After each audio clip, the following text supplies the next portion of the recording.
السلام علیکم ورحمۃ اللہ وبرکاتہ۔ امید کرتا ہوں کہ آپ تمامی حضرات بخیر ہوں گے۔ آج میں آپ کے لیے مشکات شریف کی ایک حدیث پاک لے کر آیا ہوں۔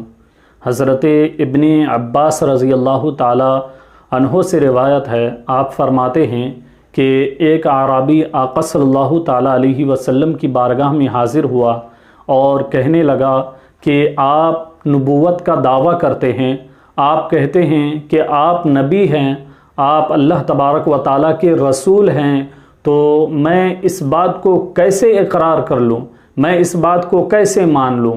صاحب، آپ نے دیکھا ہوگا کہ اگر کسی انسان کا کوئی دعویٰ ہوتا ہے تو اس دعوے پر اسے دلیل بھی پیش کرنا پڑتا ہے، اور جس اعتبار سے اس کا دعویٰ ہوتا ہے اس اعتبار سے اسے دلیل بھی پیش کرنی پڑتی ہے۔ تو آقا صلی اللہ تعالیٰ علیہ وسلم چونکہ نبوت کا دعویٰ کر رہے ہیں، رسول ہونے کا دعویٰ کر رہے ہیں، تو اسی اعتبار سے آقا صلی اللہ تعالیٰ علیہ وسلم نے اپنی دلیل پیش کی۔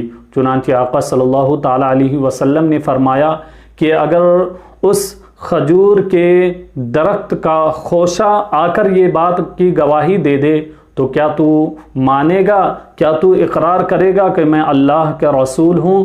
چنانچہ وہ اعرابی کہتا ہے، ہاں، اگر کھجور کے درخت کا خوشہ آ کر گواہی دے دے تو پھر میں آپ پر ایمان لے آؤں گا۔ چنانچہ آقا صلی اللہ تعالیٰ علیہ وسلم اس کھجور کے خوشے کی طرف اشارہ فرماتے ہیں۔ روایت میں آتا ہے کہ جب آپ نے اشارہ فرمایا تو وہ خوشہ کھجور کے درخت سے الگ ہو گیا، الگ ہو کر نیچے اتر آیا، اور نیچے آ کر آقا صلی اللہ تعالیٰ علیہ وسلم کے پاس آ کر گواہی دینے لگا۔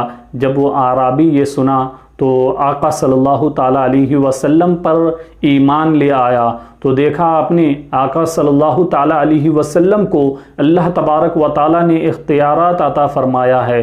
ہائے افسوس اس بات پر کہ پہلے کے لوگ آقا صلی اللہ تعالیٰ علیہ وسلم کے اختیارات کو دیکھ کر ایمان لایا کرتے تھے۔